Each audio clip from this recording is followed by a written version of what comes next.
What can be used to support physicians giving information then to people and their families? What works? What have you used? Yeah, so that is a little bit dependent on where you are. So what I've Yeah. just described about being in the emergency department, a lot of information has to be given verbally because it has to be Mm, given really quickly in a kind of time critical way.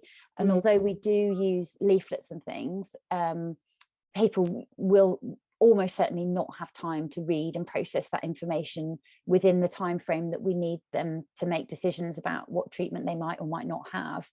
On the yeah. ward and in outpatients or the community, it is a bit different because there's less of that sort of emergency, urgent um, atmosphere. Mm, So you can go to a person, explain it, give them the leaflets, go away, come back, allow them to ask questions, and you can get family members in more easily and support people much better to understand and make decisions about their care. But one of the other challenges, I think, is that a lot of the leaflets that we have are quite generic. So yeah. we, for example, have a stroke booklet. All the information is good quality information, but it's about everything that can do with stroke, and not everybody will have every problem that's listed in the booklet.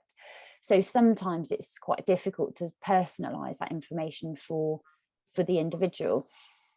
That has got better as IT has. The NHS is a bit of a dinosaur when it comes to IT, but driven particularly in the last few years by the pandemic, there have been quite a lot more apps and portals and things that people can access that do allow personalised information.